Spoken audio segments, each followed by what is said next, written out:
Yeah, so far, yes. Shouldn't say this because nasal lag jati hai. Okay, guys, let's start. So we're doing GDP. We continue our discussion about GDP as a measure of welfare. So there is also another problem that GDP has. Yesterday we talked about how GDP may not be a good measure of sort of output because we miss out on non-marketed items. We may miss out on underground economy. We also miss out on what we call public sector because public sector is looking at things at cost and not a market value, right? Now, what are the problems of GDP? Not a measure of welfare. Welfare basically for us means your well-being or standard of living, and it may include many things. But first thing first is this, that production does not equal consumption. So what does production mean? Production, for example, C plus I plus G plus X minus M. Now, if you look at this, guys, this I, this component I is investment. Is this investment going to increase your current standard of living or your future standard of living? Future, which means it might actually sacrifice your current standard of living. So production to ho rahi hai, there is production happening, but is it really going to be consumed? Because if the consumption goes up, welfare does go up. But production goes up, welfare may not necessarily go up right now. Similarly, exports make your GDP go up. Who buys those exports? Foreigners. They may enjoy basically the better quality goods. So, for example, one of the things that happen in Pakistan, all our very high quality mangoes actually get exported. You know what I mean? So that would mean basically somebody else has a very good consumption of mangoes, but it doesn't really translating into our standard of living go up. And a counter argument to it is, sir, but we get the money, and from that money we can buy goods and services. It's true, but when you look at GDP, the production may not equal to consumption, which means that although production may be going up, it not necessarily make your GDP to go up. So production is desirable only to the extent that it enables us to consume more. If the GDP rises as a result of a rise in investment, this will not lead to an increase in current standard of living. It will, of course, help to raise future consumption. Make sense? So future consumption may go up because of investment, but not the current. And that's why we feel that while production might be taking place, it may not make your standard of living or GDP to go up. Make sense, guys? Do we get the argument? And so it's the same argument that applies to exports, because when you look at exports, unless there is a resulting increase in imports, you might not see consumers domestically to benefit. It will be the consumers abroad who will benefit from this and not domestic consumers. Make sense? So whenever we are looking at production can increase your standard of living, but not consumption. Does that make sense, guys? So production can make your standard of living to go up, but not consumption. Production can make your output to go up, but consumption can make your standard of living to go up. I'm telling you, saying the opposite thing. Production can only make your GDP to go up, but standard of living to go up, you need to have consumption to go up as well. Make sense? Are we good? And that's why both investment and exports may not necessarily make consumption go up. Zamin, what I'm saying is this, that if you really want standard of living to go up, you need to have more consumption happening. And investment is consumption for the future, but not today. So therefore, investment may not make your standard of living go up today, but it may make it go up tomorrow. Maybe more so than today. That's an argument.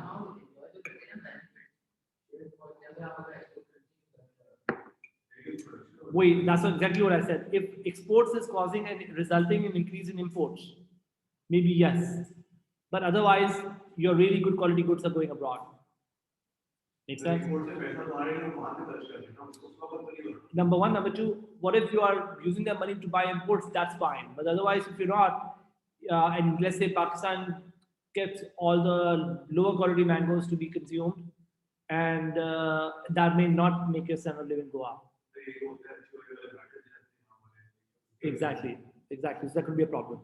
Number two, guys, is quality of goods and services. You know, like quality somehow is not captured in GDP. For example, the new iPhone comes in the market, and let's say the new iPhone is, let's say, more expensive than the older iPhone.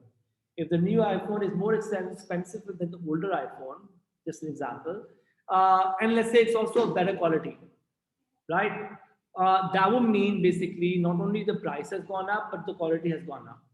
But what if I tell you this, that the due to improvement in technology, the product has improved, but prices did not improve.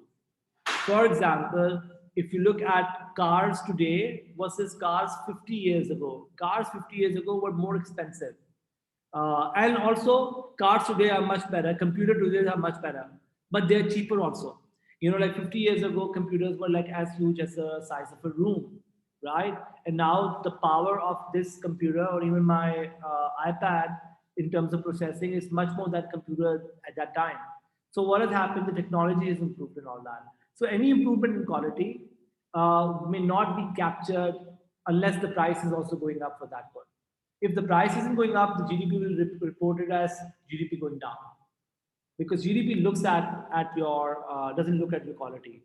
So I'm saying this: quality of goods may improve over time due to advances in technology, but they may also result in fall in prices.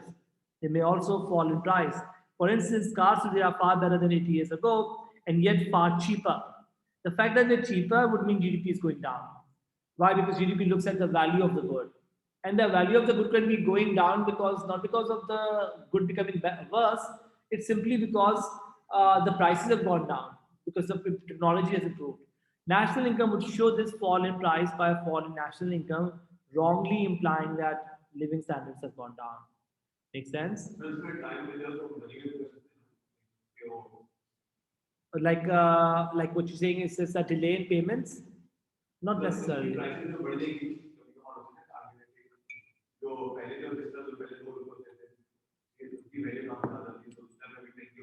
Oh, inflation effect. We're looking at real value. Maybe inflation can also take into account through real.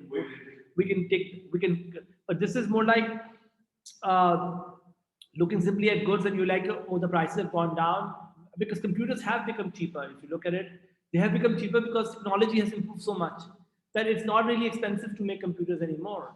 Our processing speeds, our things have significantly improved.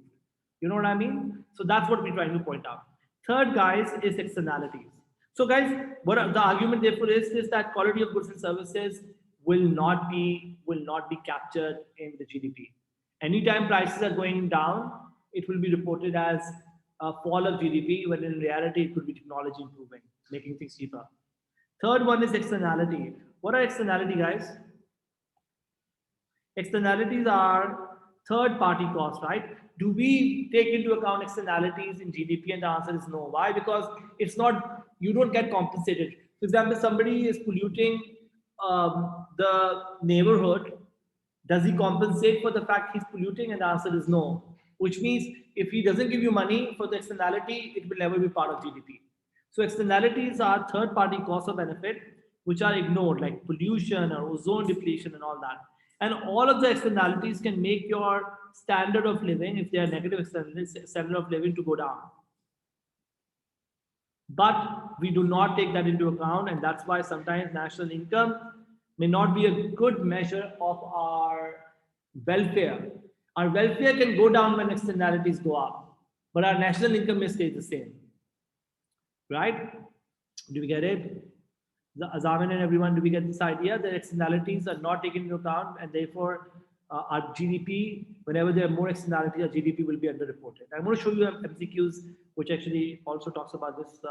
Then comes, guys, distribution of income. A very good sort of case in point is Qatar, which is one of the richest countries in the world, but and in fact, their GDP per capita, you'll be surprised, is like $125,000 or something like that per capita. But does everyone get $125,000? And the answer is no. The rich are getting very, very high money, but the poor might be not even getting $20,000 or $10,000 for that matter. So the idea goes this, that if the distribution of income is unfair, then the welfare of the country will be low. But the GDP may fail to sort of report it, because GDP looks at your average income per person. So when comparing national income, over time, it is important to remember that the increased national income for the economy as a whole may not mean that individuals have seen their income to go up. Some people might be getting richer, and that's why income distribution is likely to change over time and may not lead to the welfare to rise if the income distribution is unfair. Unfair distribution of income means your welfare is low. A great example of a country where you will see is Switzerland and all these Norwegian countries where you'll see that income distribution is much more fairer and people, despite not having very high income, have a very high standard of living because of fair distribution of income. Then comes, guys, other issues, like which may increase your GDP but may not increase your welfare. For example, whenever economic growth is happening, we have seen historically crime rate goes up because income distribution becomes more unfair. Crime rate may go up. Also, stress-related illnesses may go up. Why? Because when economic growth is happening, job requirements may change. People may be asked to work longer hours. Competition may increase, and so on and so forth. Also, environmental damage happens. A great example of this is China, where China saw a rise in environmental damage. And funny thing was that I think Beijing was hosting Olympics in the past. I don't know which year was it, and so for 2 months, China asked the factories in China to close down. Either in 2 months or was it 3 weeks or 4 weeks, because they wanted the air quality to improve for the athlete. The air quality was so bad. And I was listening to a podcast where we said this, that because of coronavirus, the air quality in China improved significantly because the factories were closed down. So that's how bad the air quality is, that the factories are causing environmental damage. Why doesn't China control for it? Because if you start controlling for it, your cost of production may go up. You may ask everyone to become better at environmentally, and that would mean you may not be competitive now. Your prices will go up. Nobody will buy from China. So one of the reasons why they have a lower price is also because of the fact that there is environmental damage that happens, which is not accounted for. Now, if you want to sort of clean up this situation, for crime, of course, you may have more police. Isn't that true? That would make your GDP go up. Isn't that true? But is your welfare going up or going back to the same level, maybe? Maybe the same level. For all the stress-related illness, you may go to the doctor, but that will make you go back to the same level. But your GDP will go up because you're spending on doctors and so on and so forth. And similarly, for environmental damage, you may spend money on making the country to look better or whatever, which means more GDP to go up. So what we're trying to say is this, that faster growth may lead to more of all of these, but increased crime leads to more expenditure on security, increased stress leads to more expenditure on healthcare, and increased environmental damage may lead to more expenditure on environmental cleanup. These expenditure can add to GDP, but in reality, we're only going to go back to the same level. Thus, rather than reducing GDP, we are actually coming up to because these things are not good for your welfare. So there's no way in our calculation we can say, okay, this country has higher crime rate, maybe we should have GDP lower. So the idea goes this, guys, ultimately we're looking at GDP, which is a measure of your output, and it may not be a good indicator. Now, when you write an answer for this kind of a question, the examiner also asks you to talk about any alternative methods that are out there which can give you a better answer than GDP per capita. Okay. Yesterday I did talk about purchasing power parity. I'm going to skip that, but I want to talk about this: that what are the alternative measures for economic development? So whenever you're writing an answer for the essay, I'm going to show you something in a little while. You may want to sort of talk about in the end, concluding about, there might be other methods that are out there. So what are the methods that are out there? One is what we call measurable economic welfare. This measure seeks to give a fuller picture of living standards by adjusting GDP figures to take into account other factors such as quality of people's life. And how do you capture that? factors which improve standard of living, such as more leisure hours. Countries that have more leisure hours available are added to the GDP, while factors which reduce living standards, such as crime and pollution, are deducted. So there's a list of those things that can make your welfare go down. You subtract them by some score, and you add all those factors that can make your GDP work. Now, people who see this measure, they are critical about, like there's a lot of value, there's a lot of, like human error and human judgment, because like you might say leisure hours may increase welfare by X, somebody might say it may increase welfare by Y, so there could be a disagreement there. It's a qualitative data, and whenever there's a qualitative data, or whenever you make a qualitative data a quantitative one, there is a human element to it, there's judgment attached to it. That's the problem. A very popular one is also called Human Development Index. In fact, that is used a lot by to analyze poor countries. And Human Development HDI is actually developed by a Pakistani economist along with an Indian economist. This measure is basically what we call a composite measure that looks into account three things. Number one, real GDP per capita, purchasing power parity adjusted. Okay, a lot of MCQs may come on this one. They may ask you what are the various things that come in HDI. Number two, life expectancy. Life expectancy is basically life expectancy at birth will tell us what? How long your or how good your healthcare system is. Isn't that true? If you can survive, life expectancy at birth is high, then this means you are part of a healthcare system which is good, right? And this is a quantitative data easily available. So it's not very, very difficult. Third is educational attainment, which is basically your education level. What does that tell? What if educational attainment is high in a country? Literacy rate. Of course, literacy rate, but it tells us something more. It also tells us how much opportunity out there is available for people to do in an economy. Make sense? So all these three data combined together can actually help us understand the quality of life. So what we do is that we make a composite measure, which means we make a 0 to 1 number, where higher the number, higher the quality of life in a country. Make sense? So it has three things: real GDP per capita, purchasing power parity adjusted, life expectancy at birth, and educational attainment.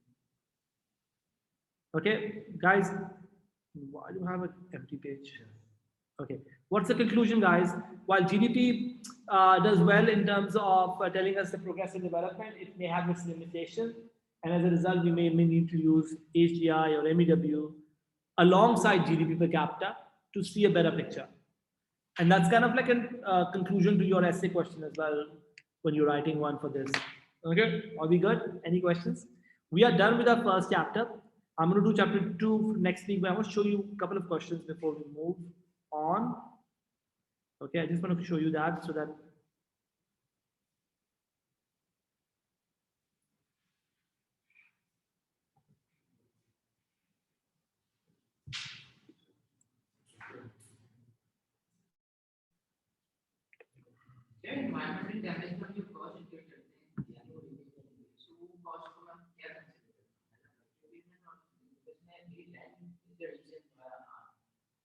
so environmental damage will also be, like if your car is emitting a lot of emission, you might need to change the silencer or whatever, or so that's capital consumption. That's kind of like improving the value of the capital kind of thing.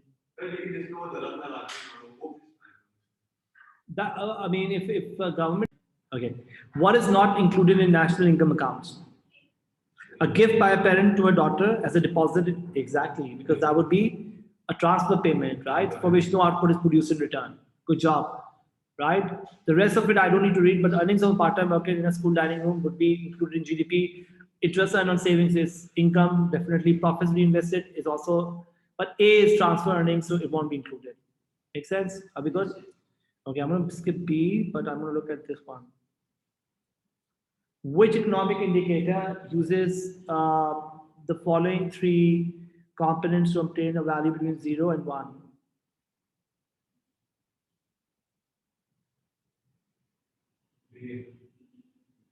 B, Human Development Index. We just talked about education like expenditure in GNI, gross national income per capita. Make sense? So B is the right answer, Human Development Index. When making comparison of standard of living between different countries, what is not a reason why they may be misleading? When you're comparing GDP per capita of, let's say, two different countries, one of these reasons is not a good reason.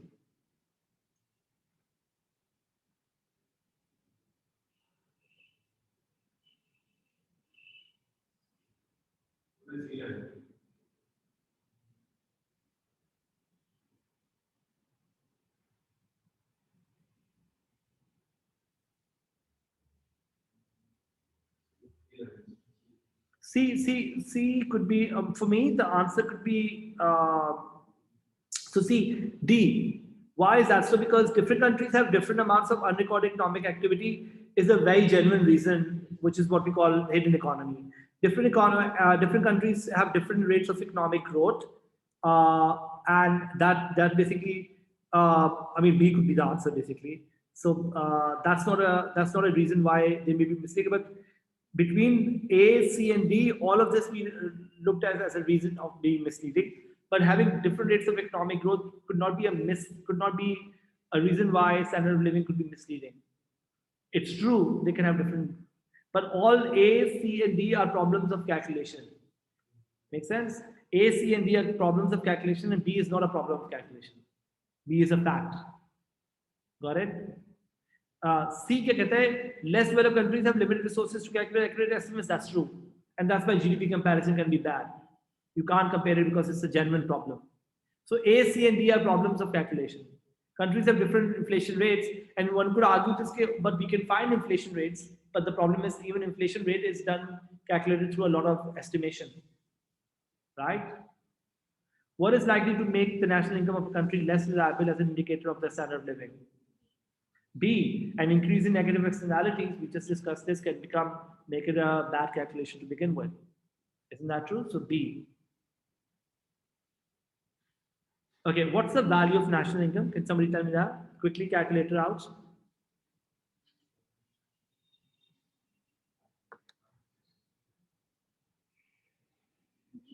So this plus this